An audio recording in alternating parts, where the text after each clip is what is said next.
Well, frankly, she's the most powerful woman in the country. Will you please give a really warm welcome to Tánaiste, Mary Coughlan.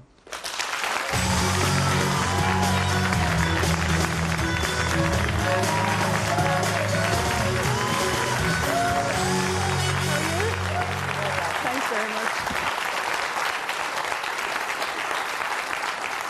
So what's it feel like to be the most powerful woman in the country? I don't even understand what that means. It's fabulous.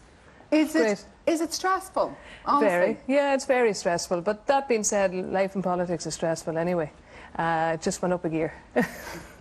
What everyone wants to know, when I was saying your company, said, how did she get the job? Like, first of all, when did you know you were going to get it? How did he tell you? Well, and when did he tell you? He didn't tell me until about 5 o'clock the evening he was made Taoiseach. We were all brought to what they call the Sycamore Room, which is an ante-room in the Taoiseach's office. And we were all gathering around having a cup of coffee. And then somebody from his own personal office said, "You're first." It was only then it dawned on me, if you're first, you're the Tánaiste. So we went up to the Taoiseach's room, and he had just after coming back from seeing the President. And he was in great form, and, you know, the usual banter between the two of us, and he said, "I'd be delighted if you'd be my Tánaiste." And you said? I said, "Well, no." Would I refuse? I said I would be honoured, and I remember just saying to him, because both of us went into politics the same way in many ways, I said there'd be two men here that would be really proud, your dad and mine. And we had both entered politics because both our fathers had passed away. But it was a momentous time in my life. And honestly, had you been hoping it would be you? Because, like, we'd all been speculating, even on prime time, will it be you, will it be Brian Lennon, will it be somebody else? When you hadn't got the call, did you kind of think, oh, it's not going to be me? No, I didn't know. He has a different style to the previous Taoiseach. And I suppose, really, I'm one of these people who feels that if it works, it works. If it doesn't, don't get disappointed.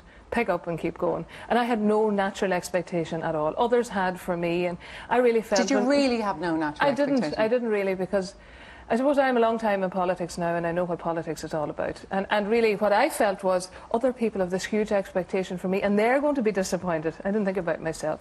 But no, it was a great occasion. And so far, what's been the most difficult moment? Well, I think that...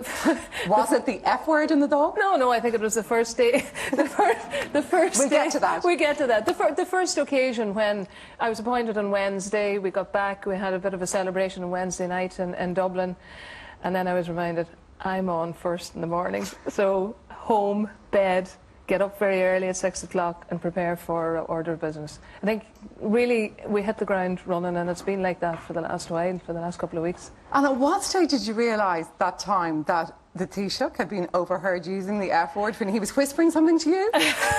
Well, what happened was I was running, actually, or rushing to go to a very good occasion up in County Louth. The first Chinese company ever to invest in Ireland was coming. And one of those awkward moments where he had to get up and I had to get past him. And he said what he had to say, which he didn't think was on the microphone. I jump into the car and I get a phone call from my advisor. He says, "Did you hear?" I says, "No, I didn't. I didn't know what was wrong with him." He says, "I think we're going to have a long day." But you know, like, if a man asks me this question, I get annoyed. But, like, the first day up in the Dáil, I felt very proud because I like to see women in senior positions. Sorry, guys, I do.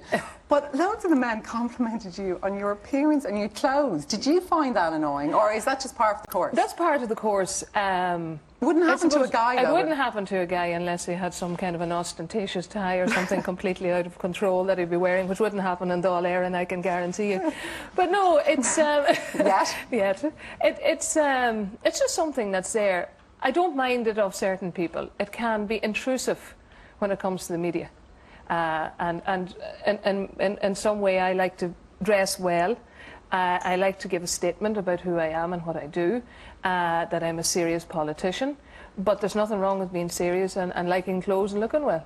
Because, you know, that's who I am at the end of the day. And then the other thing, loads of women ask me to ask her how she lost the weight, and do you really have a personal trainer, and is he from Inver? That's what they want to know.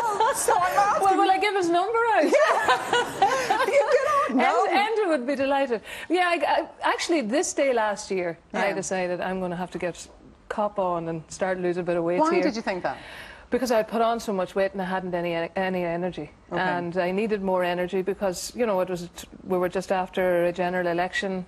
There's going to be another tough couple of years ahead, and I decided, right, I better buck up here, which I did. And I went to this guy, Enda Coyle, who's a neighbour of mine, and I said, Enda, do you want a challenge? He got one. And it's so just what was your routine? Like, what did he do?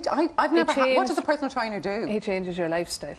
Like what? It doesn't put you on a diet, he changes your lifestyle. So I exercise a lot.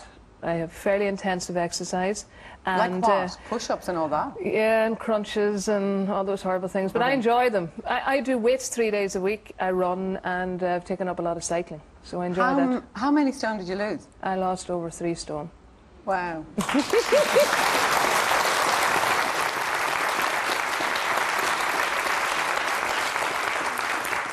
But like in one way, you were always going to be able to deal quite well with stress because, as you said earlier, you had to become a TD very young because your dad died when you were just leaving college, didn't he? Yeah, I was just doing my finals in UCD when Dad died. And he was, of course, a TD. He was a TD for a very short period of time because his brother Clement was killed in a car crash three years previously.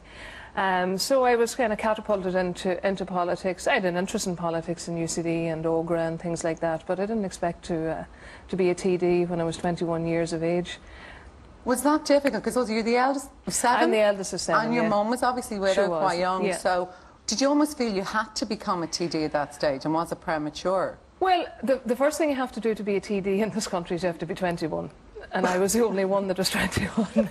But I had always an interest in politics, and really the local organisation had come to me and asked would I go on the county council, and that was the first time in 1986. And I said I would, and I'd give it a try. My mother was very hesitant because she knew what politics was all about, and it sometimes can be no life. Is she proud of you now? Oh, she is. She's delighted. She mightn't admit it, but she is. Like a lot of mothers. Yeah.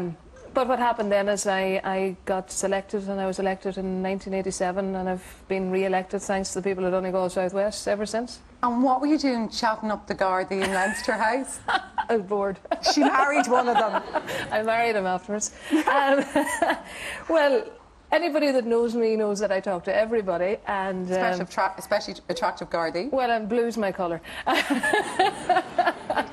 So I actually knew the other guys. I didn't know David at the time, and I was introduced, and he just said, would you go out for a drink? And I said, right, well, any fella who has the neck to ask me out, have man